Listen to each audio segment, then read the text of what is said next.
श्री राम के राज्य में अलग अलग धर्म के लोग भी थे। श्री राम सब धर्मों को समान दृष्टि से देखते थे। उनका राज्य में धार्मिक झगड़ा नहीं होते थे।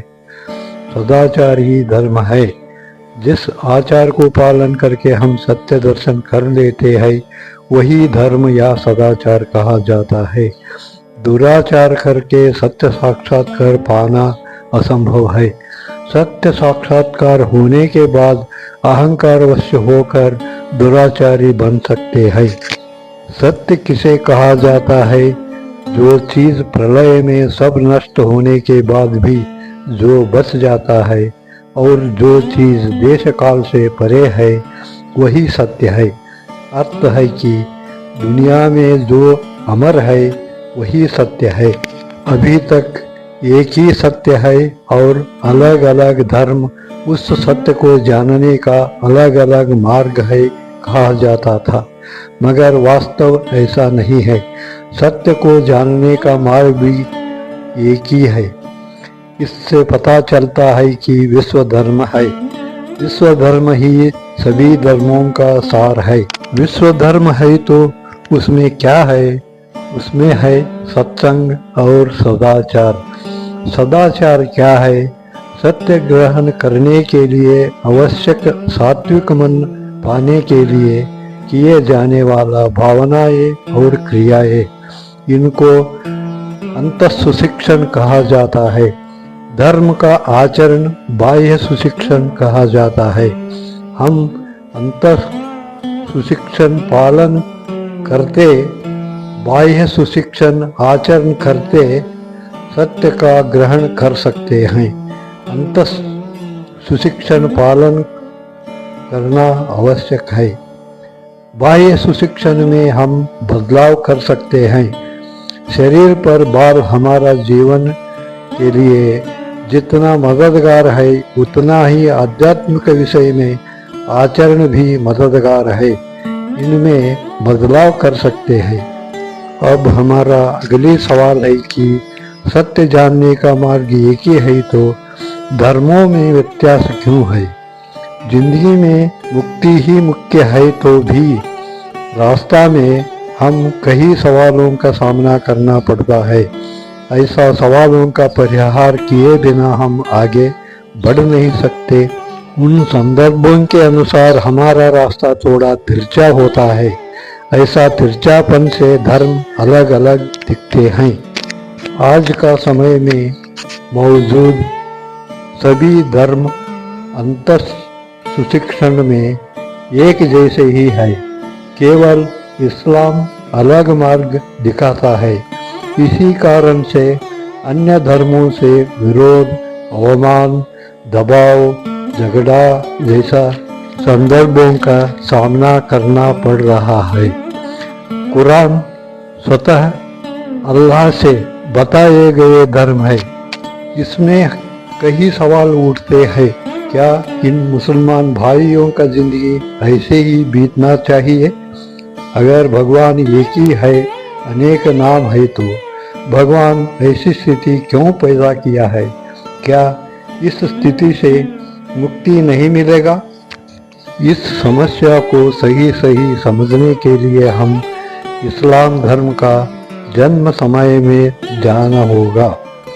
सऊदी अरेबिया का रेत का जमीन में साफ पानी का अभाव से खेती नहीं के समान होता है।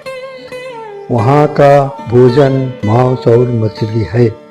कोई भी धर्म हो उसी प्रदेश का लभ्य भोजन खाकर दिव्यता प्राप्त करने का मार्ग बताता है।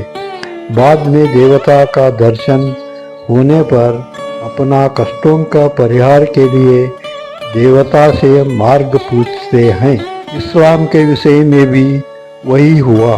प्रोफेट मोहम्मद पैगंबर जी अल्लाह से पूछकर अपना धर्मियों को रास्ता बताए हैं। वही कुरान कहा जाता है। अन्य धर्मियों में मूर्ति पूजा होता था, मगर इस्लाम में मूर्ति पूजा निषेध किया गया है। इसी बात पर गुस्सा होकर अन्य धर्मियों ने इस्लाम को समाप्त करने का निर्धार करके सऊदी अरब पर युद्ध करने लगे। तब प्रोफेट मोहम्मद जी अल्लाह से इस संकट से पार होने का उपाय पूछे प्रार्थना की। अल्लाह ने जो मार्ग बताया वही आज का इस्लाम है। ये धर्म मार्ग अन्य धर्म के आचारों के विरुद्ध आचारों को कहता है। यही झगड़ा का मुख्य कारण बन गया है। जन्म से ही चलते आ रहा यह समस्या को अभी तक हल नहीं किया है। ऐसी स्थिति में सर्वधर्म समान कैसे होगा? समान नहीं होगा तो विश्व धर्म कैसे बनेगा? इसमें ध्यान देने वाली चीज ये है कि अन्य धर्म के लोग युद्ध करने लगे, इसलिए यह युद्ध का धर्म है। जब हमारा अस्तित्व को खतरा होता है तो तब कुरान धर्म या इस्लाम को मानकर चलना चाहिए। यही बचने का तरीका है। आज के स्थिति में इस्लाम का स्थिति कैसे है? कई देश पूर्ण इस्लाम देश बन गए हैं और कुछ देशों में इस्लाम बहुसंख्यात देश बन गए हैं। ये स्थिति में इस्लाम बहुसंख्यात धर्म है। इसका अर्थ यह है कि इस्लाम का अस्तित्व शाश्वत हो चुका है, इसलिए अस्तित्व का लड़ाई अंत्य हो चुका है। अब इस्लाम को विश्व मानवीयता, विश्व भ्रातृत्व का आवश्यकता है। दुनिया का इस्लाम नेता ये मिलकर चर्चा करके जीवो और जीने दो तत्व को आधार मानकर नित्य जीवन के लिए आधुनिक कुरान रचना करके आचरण करने से धार्मिक संकट पूर्ण शांत होगा। इस्लाम नेता ये ध्यान देकर इस पर कार्य करने का हम उम्मीद करते हैं।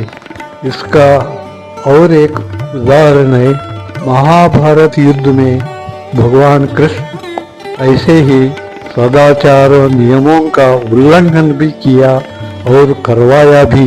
इससे पता चलता है कि ये युद्ध का धर्म है। हमारा अगली वीडियो विश्व धर्म पर होगा। हमारा वीडियो शीघ्र पाने के लिए सब्सक्राइब कीजिए। धन्यवाद।